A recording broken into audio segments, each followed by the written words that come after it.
De volta com o programa Falando Sério pela Criativo TV. Hoje nós estamos recebendo a Jeane Martins, que é professora do IFPB e que foi companheira nossa lá quando fomos apresentar o trabalho lá na Argentina. Vou contar até uma historinha, quando eu conheci Jeane, e essa história eu sempre conto quando vou tomar uns vinhos, né? A gente chegou lá, eu, o Fred e a Anne, nós chegamos numa feirinha agroecológica, né, lá em La Plata, e fomos muito felizes da vida, fomos comprar os vinhos, né, para degustar. Quando a gente chamou a Jeane para nos acompanhar, ela fez aquela cara de nojo dela: vocês estão tomando vinagre! A minha vida de enófila, bom, não sei a diferença, vou perguntar a ela. A minha vida acabou ali. Eu pensei que estava abafando, mas ela disse que eu estava tomando vinagre. Jeane, qual a diferença de enólogo para enófilo? E você é o que, afinal, em termos de vinho? Como você bem disse no começo, né, na chamada, eu sou uma amante do vinho, né? Então, isso me credencia como enófila. Enófila. Na realidade, o enólogo, ele tem que ter passado por um curso, ou um curso técnico, ou um curso superior de enologia, né? Que o credencia a fazer o vinho. Então, o enólogo é o que toma, o que faz o vinho, né? O enólogo.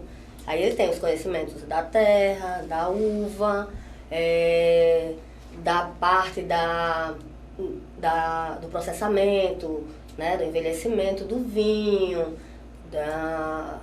de tudo, até o engarrafamento, rótulo, tudo. Ele tem todo o conhecimento do enólogo, toda a produção. Toda a linha de produção fica por conta do enólogo. É lógico que ele muitas vezes precisa da ajuda do engenheiro agrônomo, inclusive, né, na parte do vinhedo, né, na parte das uvas, porque ele é muito mais focado na parte da vinícola em si, na parte do processamento, do que às vezes no campo. Então, geralmente numa fazenda de uvas para vinho tem também engenheiro agrônomo, né? O que nos faz, inclusive, entender dessa parte juntamente com o enólogo. E o enófilo, ele pode ser eu, você, qualquer outra pessoa que ama o vinho. Só que existem enófilos de níveis diferentes. Existe um enófilo que apenas aprecia o vinho, mas é um enófilo por ser um apreciador, né? Por ser um amante do vinho. E tem aquele enófilo do nível mais avançado que pode falar do vinho, pode escrever sobre o vinho, pode, no meu caso, que dou cursos de vinho. E para melhorar a minha formação como enófila, que ministra cursos sobre vinho, eu fiz vários cursos, não fiz enologia, mas fiz vários cursos que me agregaram a essa capacitação em relação ao vinho. Como, por exemplo, no meu doutorado, eu tive o prazer de pagar a disciplina de Química Enológica, né?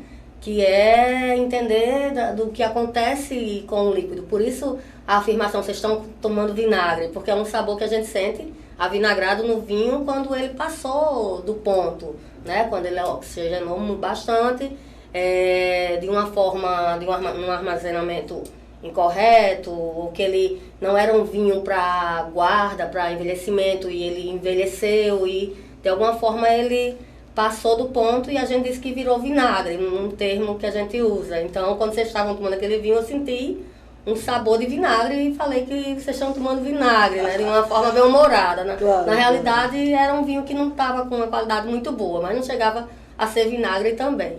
E é isso. Então, existe inclusive alguns autores que falam, né, eu já ouvi essa frase, não lembro de quem, que diz que a diferença entre o enófilo e o enólogo é que o enólogo, diante do vinho, toma decisões, e o enófilo, diante das decisões, toma vinho. Ah, legal. Ótima definição. Pois é. Agora me diz uma coisa, nós estamos, claro, Nordeste, 30, 40 graus, combina com vinho? Combina sim, inclusive os vinhos que são bem refrescantes. A gente tem a produção de vinho aí, né, Petrolina, Juazeiro Vale do São Francisco aí, que mostra que é viável inclusive a produção de vinho.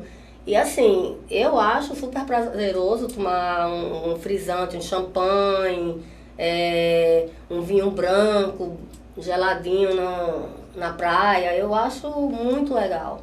Eu acho que é uma questão cultural mesmo da gente não tomar. Porque eu acho que o vinho combina assim. Em Picuí você pode tomar champanhe de dia e à noite tomar um vinho tinto, porque o clima daqui à noite é propenso a isso, né? Baixa não chega a ser uma cuité, mas... mas dá para tomar um bom vinho, sim, e degustar de uma forma maravilhosa, porque o clima daqui permite isso, sim. Não chega a um vinho seco, aí... Não, um vinho sempre seco. Sempre, não. Aqui em Picuí, combina? É porque, assim, quando a gente fala do vinho, a gente, com a visão que a gente tem, técnica de vinho, o vinho, pra gente, ele tem que ser seco. Ele tem que ser seco. Então, aqueles vinhos suaves... Suaves, açucarados, no sentido de ter lá no rótulo vinho suave, tinto de mesa. Na realidade, é uma questão bem particular de gosto. As pessoas gostam do vinho doce, né? Mas, na realidade, aquele vinho, ele... não é muito valorizado, né? Não é muito valorizado como vinho, né? Quanto mais doce, a gente pode dizer que ele foi... Há uma técnica, vou falar de uma forma bem técnica, mas bem explicada. Quando o vinho está na bodega envelhecendo, ou sendo tratado, porque nem todo vinho é envelhecido, mas quando ele está na parte lá no processamento, às vezes ele não chega ao grau alcoólico ideal. Então é feita a chaptalização, que é justamente adicionar açúcar de cana-de-açúcar no vinho. Então esse vinho, ele vai sair um vinho muitas vezes suave e às vezes até seco, mas houve a chaptalização, houve o incremento de um açúcar que não foi o da uva. Então você está me dizendo que esses vinhos suaves, eles não são vinho? Não são bons. Não são bons vinhos. Não são bons vinhos. Eu não vou me atrever a dizer que não são vinhos. Eu sempre digo isso de forma informal. Vinho suave não é vinho.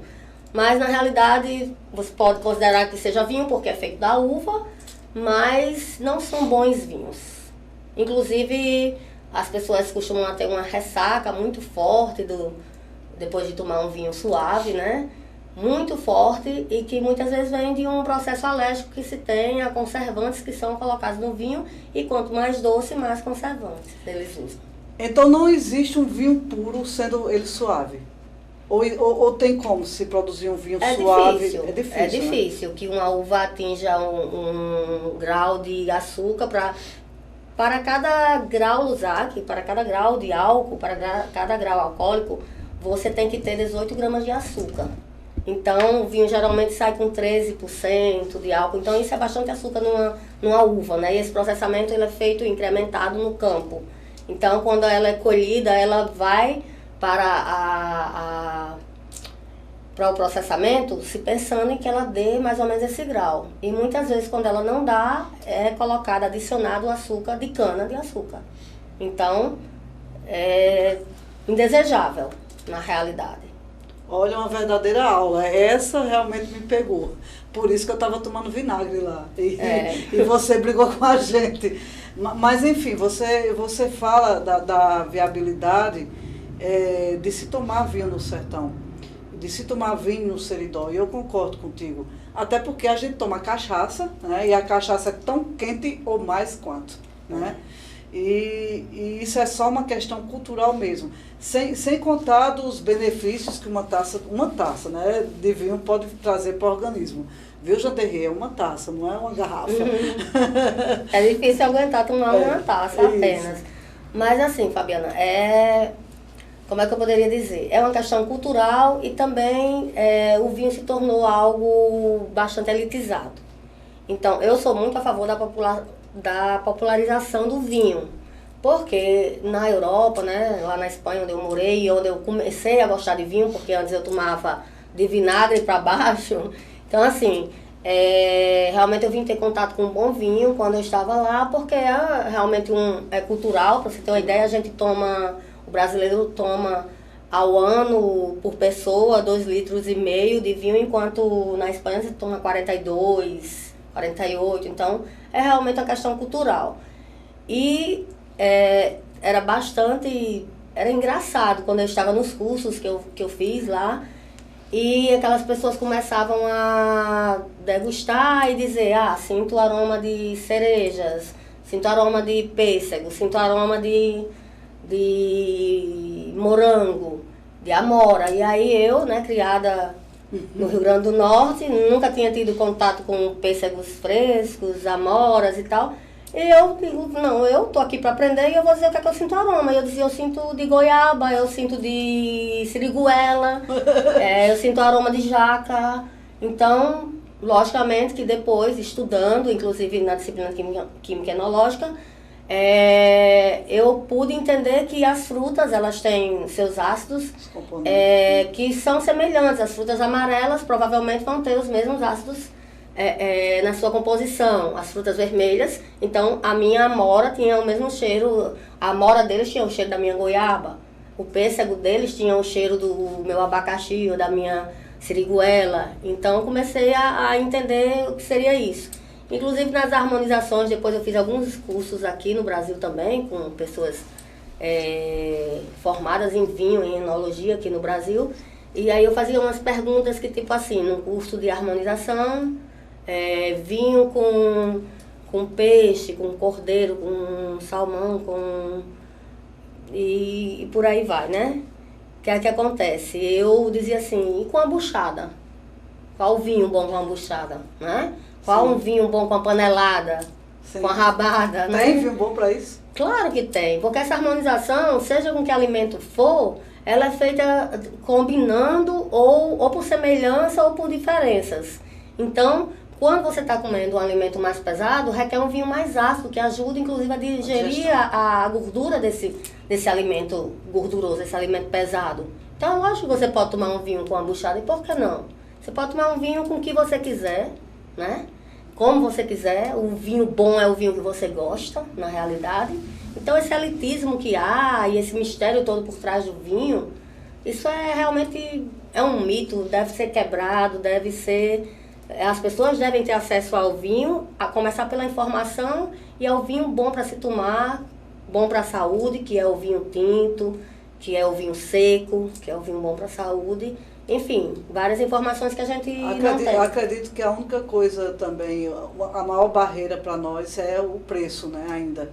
Que a gente também tem que entender que o vinho, para ser bom, ele também não precisa ser caro. Às vezes um rótulo bonito se acha no direito de ter um preço enorme. É lógico que a importação de vinhos, ela é bastante cara, o armazenamento, todos os cuidados que tem que ter com as garrafas, elas vêm a encarecer, né? A questão de importar bebidas, de vender bebidas, encarece. Mas muitas vezes você tem um vinho argentino maravilhoso, com um preço em média de R$30, um vinho chileno também maravilhoso, mais ou menos nessa faixa de preço, no máximo R$50. Claro, quando você vai para um restaurante, esse mesmo vinho está oferecido ao triplo do preço, né? Mas, na realidade, você consegue, inclusive nos cursos que eu dou, eu levo bastante em consideração como você escolher num supermercado, como você escolher num bistrô, como você escolher um vinho que não precisa ser tão caro.